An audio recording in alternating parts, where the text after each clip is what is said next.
नमस्कार दोस्तों। 19 सालों का लंबा इंतजार अब खत्म होने जा रहा है और आज दुनिया के ग्लोबल ट्रेड मैप पर एक नया अध्याय लिखे जाने वाला है।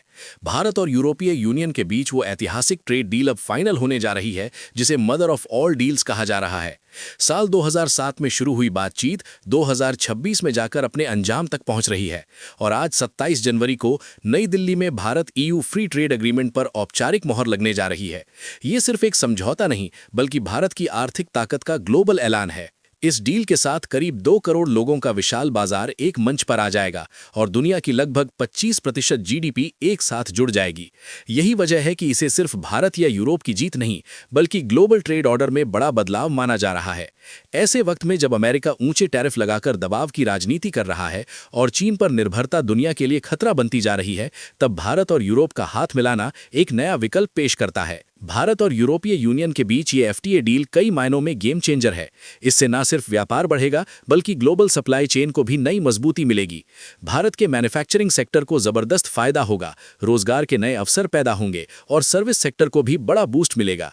आज भारत EU के बीच सालाना कारोबार 12.4 लाख करोड़ रुपए से ज्यादा का है। FTA के बाद ये आंकड़ा कहीं तेजी से बढ़ सकता है क्योंकि टैरिफ कम होंगे, व्यापार आसान होगा और सामान सस्ता होगा।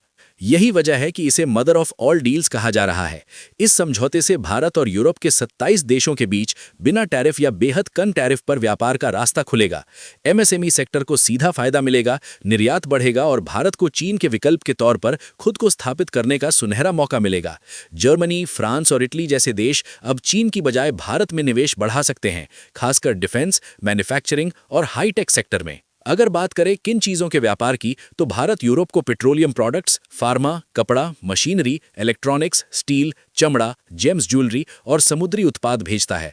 वहीं यूरोप से भारत में मशीनरी, ऑटोमोबाइल और उसके पार्ट्स, विमान, केमिकल, मेडिकल उपकरण, वाइन, स्पिरिट्स और डेयरी प्रोडक्ट्स आते हैं। FTA के बाद इन सभी सेक्टर्स में कारोबार कई गुना बढ़ सकता है। अब सवाल उठता है कि इस डील से भारत को क्या फायदा होगा। यूरोपीय यूनियन 27 देशों का ऐसा बाजार है जिसकी कुल GDP $20 ट्रिलियन से ज्यादा है। भारत के कपड़ा, जूते और लेदर प्रोडक्ट्स पर लगने वाला 10% तक का टैरिफ कम या खत्म होगा, जिससे इस सेक्टर में जबरदस्त उछाल आएगा। फार्मा और केमिकल सेक्टर में 20 से 30% सालाना ग्रोथ की उम्मीद जताई जा रही है।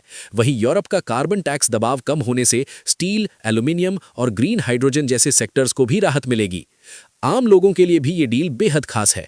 यूरोप से आने वाली लग्जरी गाड़ियां जैसे BMW, मर्सिडीज और ऑडी, जिन पर अभी 110% तक टैक्स लगता है, वो घटकर 40% और आगे चलकर 10% तक आ सकता है। यानी ये गाड़ियां भारत में कहीं ज्यादा सस्ती हो सकती हैं। यूरोपीय शराब और हाईटेक मशीनरी भी सस्ती होगी। वहीं मेड इन इंडिया को नई रफ्तार मिलेगी, नौकरियां बढ़ेंगी और IT और सर्विस सेक्टर को यूरोप के बड़े बाजार में आसान एंट्री मिलेगी। सबसे अहम बात यह है कि डेयरी और खेती को इस डील से बाहर रखा गया है, यानी भारतीय किसानों पर कोई नकारात्मक असर नहीं पड़ेगा। अब बात करते हैं शेयर बाजार की। इस डील का असर सीधे शेयर बाजार पर भी दिख सकता है। Textile, pharma, chemical, auto component, capital goods और IT सेक्टर के शेयरों के लिए ये डील बेहद पॉजिटिव मानी जा रही है। मैन्युफैक्चरिंग और एक्सपोर्ट से जुड़ी कंपनियों में विदेशी निवेश बढ़ सकता है। वहीं लग्जरी गाड़ियों और विदेशी ब्रांड्स के बढ़ते दबाव से कुछ घरेलू ऑटो कंपनियों पर प्रतिस्पर्धा का असर दिख सकता है, लेकिन लंबी अवधि में पूरा ऑटो इकोसिस्टम मजबूत होगा। कुल मिलाकर ये डील मार्केट के लिए लॉन्ग टर्म बुलिश सिग्नल मानी जा रही है। यही वजह है कि इस डील से अमेरिका और चीन दोनों परेशान नजर आ रहे हैं। चीन पर निर्भरता कम होगी और भारत एक ग्लोबल मैन्युफैक्चरिंग हब के तौर पर उभरेगा। अमेरिका की टैरिफ दादागिरी को भी एक मजबूत जवाब मिलेगा। भारत और यूरोप दोनों के लिए यह साझेदारी एक सुरक्षित और स्थिर ट्रेड ऑप्शन बनकर उभरेगी। तो कुल मिलाकर यह सिर्फ एक ट्रेड डील नहीं बल्कि भारत की आर्थिक, रणनीतिक और वैश्विक ताकत का ऐलान है। सवाल बस इतना है कि क्या भारत इस मौके का पूरा फायदा उठा पाएगा। आपकी राय क्या है? ये डील भारत के भविष्य को कितनी ऊंचाई तक ले जाएगी? कमेंट में जरूर बताइए।